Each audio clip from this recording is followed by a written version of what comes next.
നമസ്കാരം, ഞാൻ ഡോക്ടർ ഭാഗ്യ, Q&B health കെയറിലെ Ayurveda ഡോക്ടറാണ്. അപ്പോൾ ഇന്നത്തെ ടോപ്പിക് എന്ന് പറയുന്നത് വായ്പുണ്ണിനെ കുറിച്ചിട്ടാണ്. ഒരുപാട് ആളുകളിൽ അസ്വസ്ഥത ഉണ്ടാക്കുന്ന ഒരു കണ്ടീഷനാണ്.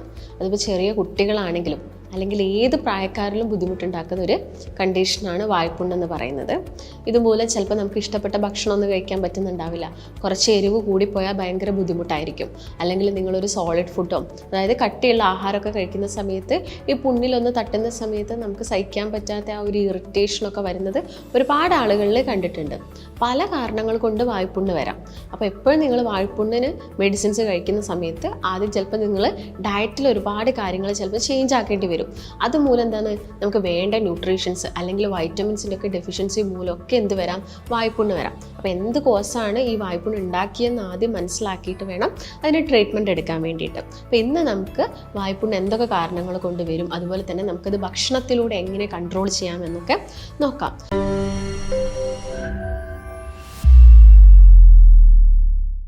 നോർമലി വായ്പുണ്ണ് ചിലപ്പോൾ 2-3 ദിവസം കഴിഞ്ഞിട്ട് പോകുന്ന ആളുകളുണ്ടാവും. അതുകൊണ്ട് വലിയ ബുദ്ധിമുട്ടോ കാര്യങ്ങളോ ഒന്നും ഉണ്ടാകുന്നില്ല. എന്നാൽ ഇതൊരു 3 ആഴ്ചത്തോളം നിങ്ങളുടെ വായിൽ നിൽക്കുന്നു, അതുപോലെ തന്നെ നിങ്ങൾക്ക് ഒരുപാട് ഇറിറ്റേഷൻസ് ഒക്കെ ഉണ്ടാക്കുന്നുണ്ടെങ്കിൽ നമ്മൾ അതിന് പ്രോപ്പറായിട്ടുള്ള കെയറോ അല്ലെങ്കിൽ പ്രോപ്പറായിട്ടുള്ള ട്രീറ്റ്മെൻറ്റോ അല്ലെങ്കിൽ ഒരു ഡോക്ടറുടെ നിർദ്ദേശമൊക്കെ എന്താണെങ്കിലും എടുക്കേണ്ടി വരും. ചിലപ്പം അത് വേറെ എന്തെങ്കിലും അസുഖത്തിൻ്റെ ഭാഗമായിട്ട് വരുന്നതായിരിക്കാം. അപ്പോൾ എന്തൊക്കെ കാരണങ്ങളാണെന്ന് നോക്കുന്ന സമയത്ത് ആദ്യം തന്നെ നമ്മൾ ജസ്റ്റ് നമ്മുടെ വായയിലൊക്കെ ഉള്ള സോഫ്റ്റ് ആയിട്ടുള്ള ഈ മ്യൂക്കസ് മെംബ്രെയിൻ, കൂടുതലായിട്ടും വായയിലാണ് ഇത് കൂടുതലായിട്ടും കാണുന്നത്.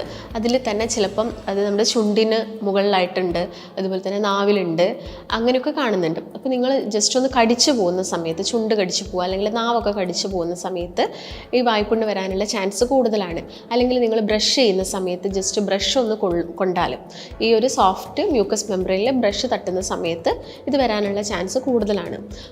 അങ്ങനെ തട്ടുന്ന സമയത്ത് അല്ലെങ്കിൽ ഞാൻ നേരത്തെ പറഞ്ഞ പോലെ തന്നെ കടിക്കുന്ന സമയത്ത് ആ ഭാഗത്തുള്ള മ്യൂക്കസ് മെംബ്രെയിനിൽ ചെറിയൊരു ഇൻഫ്ലമേഷൻ ആണ് നടക്കുന്നത്. അപ്പോൾ അവിടെ കൂടുതലായിട്ട് എന്ത് വരും, ബാക്ടീരിയാസ് വന്ന് അടിഞ്ഞു കൂടാനുള്ള ചാൻസ് ഉണ്ട്. ഇതിൻ്റെ ഭാഗമായിട്ട് എന്ത് വരാം, വായ്പുണ്ണ് വരാനുള്ള ചാൻസ് ഉണ്ട്. പിന്നെ ഒരു റീസൺ നോക്കുന്ന സമയത്ത് ഒരുപാട് അസുഖങ്ങളാണ്, പല അസുഖത്തിൻ്റെ ഭാഗമായിട്ടും വരാം. അതിൽ ആദ്യം തന്നെ ഡയബറ്റീസ് ആണ്.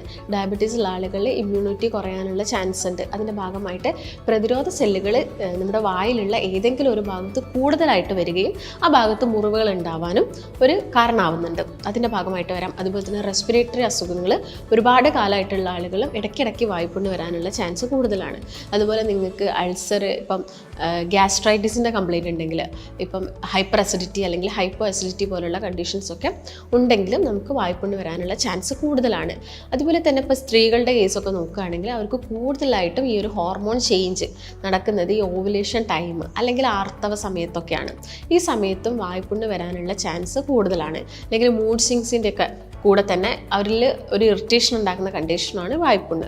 അതുപോലെ തന്നെ പുരുഷന്മാർ അഥവാ ജെൻസിലൊക്കെ അവർ കൂടുതലായിട്ടും മദ്യപാനികളൊക്കെയാണ്, അല്ലെങ്കിൽ പുകവലിയൊക്കെ നന്നായിട്ടുണ്ട്, അല്ലെങ്കിൽ അവർ ഈ ഹാൻഡ്സ് പോലുള്ള വസ്തുക്കളൊക്കെ യൂസ് ചെയ്യുക, മുറുക്കാനൊക്കെ കൂടുതലായിട്ട് ചെയ്യുന്ന ആളുകളാണെങ്കിൽ ഇങ്ങനെയുള്ള ആളുകളിലും ഈ പ്രതിരോധ കോശങ്ങൾ കൂടാൻ ഒരു ഭാഗത്ത് മാത്രം, ഈ മ്യൂക്കസ് മെംബ്രെയിൻ്റെ ഒരു ഭാഗത്ത് മാത്രം ഇത് കൂടാനുള്ള ചാൻസ് ഉണ്ട്. അങ്ങനെ അവർക്ക് ഈ വയറ്റിലൊക്കെ ഒരുപാട് അൾസറിൻ്റെ ബുദ്ധിമുട്ടുകളൊക്കെ ഉണ്ടാവാനുള്ള ചാൻസ് കൂടുതലാണ്. അപ്പോൾ നിങ്ങൾക്ക് ഇങ്ങനെ മൗത്ത് അൾസേഴ്സ് ഒക്കെ വന്നു കഴിഞ്ഞിട്ട് പിന്നീട് നിങ്ങൾക്ക് വയറിനൊക്കെ അസ്വസ്ഥതയൊക്കെ വരുന്നുണ്ടെങ്കിൽ നിങ്ങൾ ഇങ്ങനെയുള്ള ഹാബിറ്റ്സ് ഒക്കെ കംപ്ലീറ്റ് ആയിട്ട് ഒഴിവാക്കാൻ വേണ്ടിയിട്ട് ശ്രദ്ധിക്കണം. അതുപോലെ തന്നെ നിങ്ങളിപ്പോൾ ഒരു ആർട്ടിഫിഷ്യൽ ടീത്ത് ഒക്കെ വെക്കുന്ന ആളുകളാണെങ്കിൽ ആ ടീത്ത് ചിലപ്പോൾ നമ്മുടെ ഈ ഒരു മ്യൂക്കസ് മെംബ്രെയിനിലൊക്കെ തട്ടിയിട്ടും വായ്പുണ്ണ് വരാനുള്ള ചാൻസ് കൂടുതലാണ്. അതുപോലെ കോമൺ ആയിട്ട് കാണുന്നൊരു കാര്യമാണ്, ഇപ്പം കുട്ടികളൊക്കെ കേസ് നോക്കുകയാണെങ്കിൽ അവരിൽ ഈ വായ്പുണ്ണ് വരാനുള്ള ഒരു മെയിൻ റീസൺ എന്ന് പറയുന്നത് വൈറ്റമിൻസിൻ്റെ ഡെഫിഷ്യൻസിയാണ്. അതിൽ തന്നെ നോക്കുകയാണെങ്കിൽ വൈറ്റമിൻ B12 ഡെഫിഷ്യൻസി, അതുപോലെ തന്നെ അയൺ, ഫോളിക് ആസിഡിൻ്റെ ഒക്കെ ഡെഫിഷ്യൻസി മൂലവും വായ്പുണ്ണ് വരാനുള്ള ചാൻസ് ഉണ്ട്. അതുപോലെ തന്നെ എന്തെങ്കിലും ബാക്ടീരിയയുടെ ഇൻഫെക്ഷൻ മൂലം അവർക്ക് ഇത് വരാൻ, അതായത് സ്ട്രെപ്റ്റോകോക്കസ് ബാക്ടീരിയ പോലുള്ള ബാക്ടീരിയസിൻ്റെ ഇൻഫെക്ഷൻ മൂലം വായ്പുണ്ണ് വരാനുള്ള ചാൻസ് കൂടുതലാണ്. അതുപോലെ തന്നെ ഇപ്പം വൈറസിൻ്റെ കേസ് നോക്കുകയാണെങ്കിലും അവർക്ക് ഇങ്ങനെ ഹെർപ്പീസ് പോലുള്ള വൈറസിൻ്റെ ഇൻഫെക്ഷനൊക്കെ വന്നിട്ടുണ്ടെങ്കിൽ വായ്പുണ്ണ് വരാനുള്ള ചാൻസ് കൂടുതലാണ്. നേരത്തെ ഞാൻ പറഞ്ഞതുപോലെ ഹൈപ്പോ അസിഡിക് കണ്ടീഷൻ, ഇപ്പം ഗ്യാസ്ട്രൈറ്റിസ് ഒക്കെ വന്നിട്ട് ഹൈപ്പോ അസിഡിക് കണ്ടീഷനൊക്കെ ആണെന്നുണ്ടെങ്കിൽ അവിടെ കൂടുതലായിട്ടും ഹെലിക്കോബാക്ടർ പൈലോറി ബാക്ടീരിയയുടെ പ്രസൻസ് കൂടുതലായിരിക്കാം. ഇതിൻ്റെ ഭാഗമായിട്ടും വായ്പുണ്ണൊക്കെ ഇടയ്ക്കിടയ്ക്ക് വരാനുള്ള ചാൻസ് ഉണ്ട്. അപ്പോൾ നിങ്ങൾക്ക് വായിൽ പുണ്ണ് വരുന്ന സമയത്ത് ഞാൻ നേരത്തെ പറഞ്ഞ പോലെ തന്നെ ഒരു 3 days ഒക്കെ വന്ന് നിങ്ങൾ എന്തെങ്കിലും വൈറ്റമിൻസ് സപ്ലിമെൻറ്റ്സോ അല്ലെങ്കിൽ അത് ഭക്ഷണത്തിലൂടെയൊക്കെ ചേഞ്ച് ആക്കുന്ന സമയത്ത് ഇത് കംപ്ലീറ്റ് ആയിട്ട് പോകുന്നത് നിങ്ങൾക്ക് കാണാൻ പറ്റും. എന്നാൽ അത് പോകുന്നില്ല, ഇടയ്ക്കിടയ്ക്ക് വരുന്നു, അതിന് ഒരുപാട് എണ്ണം കൂടുതലാണ്, അല്ലെങ്കിൽ ഇത് കണ്ടിന്യൂസ് ആയിട്ട് കുറേ ദിവസത്തോളം നിൽക്കുന്നുണ്ടെങ്കിലൊക്കെ നിങ്ങൾ അത് പ്രോപ്പറായിട്ടുള്ള ട്രീറ്റ്മെൻറ്റ് ഒരു ഡോക്ടറുടെ നിർദ്ദേശപ്രകാരം എടുക്കേണ്ടതാണ്. അതുപോലെ തന്നെ ചില ആളുകളുടെ ഫുഡ് അലർജിയുടെ ഭാഗമായിട്ടും വായ്പുണ്ണ് വരാനുള്ള ചാൻസ് കൂടുതലാണ്. അതായത് ചീസ് പോലെയുള്ള ഭക്ഷണങ്ങൾ എടുക്കുക, അല്ലെങ്കിൽ ഓവർ മസാല ഐറ്റംസ് കൂടുതലായിട്ട് കഴിക്കുന്ന ആളുകളുണ്ടായിരിക്കും, അല്ലെങ്കിൽ ഗ്രില്ലൊക്കെ ഐറ്റംസ് കൂടുതലായിട്ട് കഴിക്കുക, അല്ലെങ്കിൽ നട്ട്സ് തന്നെ ഒരുപാട് നട്ട്സ്, നമുക്ക് ഒരു ദിവസം വേണ്ടതിലും കൂടുതലായിട്ട് നട്ട്സൊക്കെ നിങ്ങൾ കഴിക്കുന്നുണ്ട്, അല്ലെങ്കിൽ വൈറ്റമിൻ സി അടങ്ങിയ ഫ്രൂട്ട്സുകൾ ഒരുപാട് കഴിക്കുക. അതായത് ഡെയിലി ഇപ്പോൾ 1 or 2 കഴിക്കുന്നതുകൊണ്ട് വലിയ പ്രശ്നമില്ല. ചില ആളുകൾ ഒരുപാട് എണ്ണം കഴിക്കുന്ന ആളുകളൊക്കെ ഉണ്ടാവും. ഇതൊക്കെ നമ്മുടെ ശരീരത്തിൽ ഓവറാവുക, അല്ലെങ്കിൽ ഗ്ലൂട്ടൻ അലർജി പോലുള്ള അലർജി ബോഡിയിലുണ്ടെങ്കിൽ, ഇപ്പോൾ ചപ്പാത്തി ആയിക്കോട്ടെ അല്ലെങ്കിൽ റൊട്ടി പോലുള്ളതൊക്കെ കഴിക്കുന്ന സമയത്ത് ചില ആളുകൾക്ക് IBS പോലുള്ള കണ്ടീഷൻസ് ഒക്കെ ഉണ്ടാവാറുണ്ട്, അല്ലെങ്കിൽ സീലിയാക് ഡിസീസ് പോലുള്ള അസുഖങ്ങളിലൊക്കെ ഈ ഒരു വായ്പുണ്ണ് വരാനുള്ള ചാൻസസ് കൂടുതലാണ്. അപ്പോൾ ഇതിന് വേണ്ടിയിട്ട് നിങ്ങൾ എന്ത് ചെയ്യുക, എപ്പോഴും ഒരു ഇനീഷ്യൽ സ്റ്റേജിൽ തന്നെ ട്രീറ്റ്മെൻറ്റ് എടുക്കാൻ വേണ്ടി ശ്രദ്ധിക്കുക. അപ്പോൾ ഇങ്ങനെ വായ്പുണ്ണ് വരുന്ന സമയത്ത് ഞാൻ നേരത്തെ പറഞ്ഞ പോലെ തന്നെ വായിലുള്ള ഈ മ്യൂക്കസ് മെംബ്രെയിൽ എന്താവും, അപ്പോൾ നിങ്ങൾ ഒരു ആർട്ടിഫിഷ്യൽ ടീത്ത് കൊണ്ട് തട്ടിപ്പോവുക അല്ലെങ്കിൽ കടിച്ചു പോകുന്ന സമയത്തൊക്കെ ആ ഭാഗത്തൊരു ഇൻഫ്ലമേഷൻ ഉണ്ടാവുകയാണ് ചെയ്യുന്നത്. അതിനുള്ള മെയിൻ റീസൺ ആ ഭാഗത്തുള്ള ഇമ്മ്യൂണിറ്റി സെൽസ് കൂടുതലാവുന്നു. ഇതിൻ്റെ ഭാഗമായിട്ടാണ് അൾസർ ഉണ്ടാവുന്നത്. ഇതിനു വേണ്ടി നമ്മൾ ശ്രദ്ധിക്കേണ്ടത്, ചിലപ്പോൾ ഇൻഫ്ലമേഷൻ്റെ ഭാഗമായിട്ട് ആ ഭാഗത്ത് യെല്ലോയിഷ് റെഡിഷ് കളറൊക്കെ ഉണ്ടാവാനുള്ള ചാൻസ് ഉണ്ട്. ഇത് ചിലപ്പം സൈസ് വലുതാവാനും എല്ലാം ചാൻസ് ഉണ്ട്. അപ്പോൾ എന്താണെങ്കിലും ആ ഒരു സപ്ലിമെൻറ്റ്സ് ആദ്യം തന്നെ എടുക്കുക. അപ്പോൾ സപ്ലിമെൻറ്റ്സിൻ്റെ കേസ് നോക്കുകയാണെങ്കിൽ നമുക്ക് ആദ്യം തന്നെ ഭക്ഷണം എന്തൊക്കെയാണെന്ന് നോക്കാം. ഭക്ഷണത്തിലൂടെ നമുക്ക് എങ്ങനെ വൈറ്റമിൻസ് ഒക്കെ ഇൻക്ലൂഡ് ചെയ്യാൻ നോക്കുന്ന സമയത്ത് ആദ്യം തന്നെ വിറ്റാമിൻ B12 ആണ്. വിറ്റാമിൻ B12 കൂടുതലായിട്ടുള്ളത് നോൺ വെജ് ഐറ്റംസിലാണ്. അതിപ്പം ചിക്കൻ, അതുപോലെ തന്നെ മുട്ട, അതുപോലെ തന്നെ ഷെൽ ഫിഷുകളും, ഇപ്പം കക്ക, അതുപോലെ തന്നെ ഞണ്ട്, ചെമ്മീൻ, ഇതിലൊക്കെ വിറ്റാമിൻ B12 കൂടുതലുണ്ട്. അതുപോലെ തന്നെ നോൺ വെജ് ഐറ്റംസ് നോക്കുകയാണെങ്കിൽ റെഡ് മീറ്റ്സിലും അതുപോലെ തന്നെ വൈറ്റ് മീറ്റായ ചിക്കനിലൊക്കെ വിറ്റാമിൻ B12 കൂടുതലുണ്ട്. എഗ്ഗ് നന്നായിട്ട് കഴിക്കാൻ വേണ്ടി ശ്രദ്ധിക്കുക. പാലുൽപ്പന്നങ്ങളും നന്നായിട്ട് ഭക്ഷണത്തിൽ ഇൻക്ലൂഡ് ചെയ്യാൻ വേണ്ടി ശ്രദ്ധിക്കുക. ഇലക്കറികൾ നന്നായിട്ട് കഴിക്കാൻ നോക്കുക.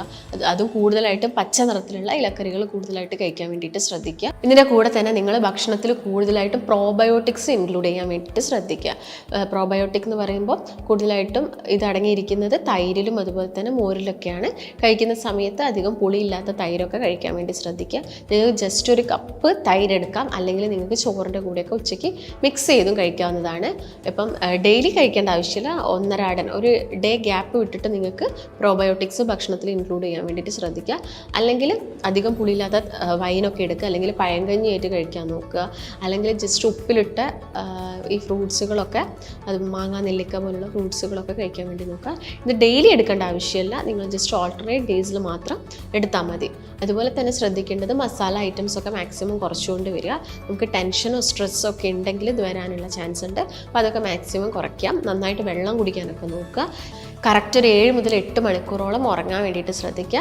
ഉറങ്ങുന്ന സമയത്ത് നമ്മുടെ ബോഡിയിലുള്ള ഇൻഫ്ലമേഷൻസും കാര്യങ്ങളൊക്കെ കുറയും. അതുപോലെ തന്നെ നിങ്ങൾ വായൊക്കെ ഇടയ്ക്ക് പല്ലുമൊക്കെ ക്ലീൻ ചെയ്യാൻ വേണ്ടിയിട്ട് ശ്രദ്ധിക്കുക. 2 നേരം നന്നായിട്ട് ബ്രഷൊക്കെ ചെയ്ത് വായൊക്കെ ജസ്റ്റ് ഒന്ന് നന്നായിട്ട് ഗാർഗിളൊക്കെ ചെയ്യാൻ വേണ്ടിയിട്ടൊക്കെ ശ്രദ്ധിക്കുക. അപ്പോൾ ഇത്രയും കാര്യങ്ങളാണ് വായ്പുണ്ണ് നിങ്ങൾ ശ്രദ്ധിക്കേണ്ടത്.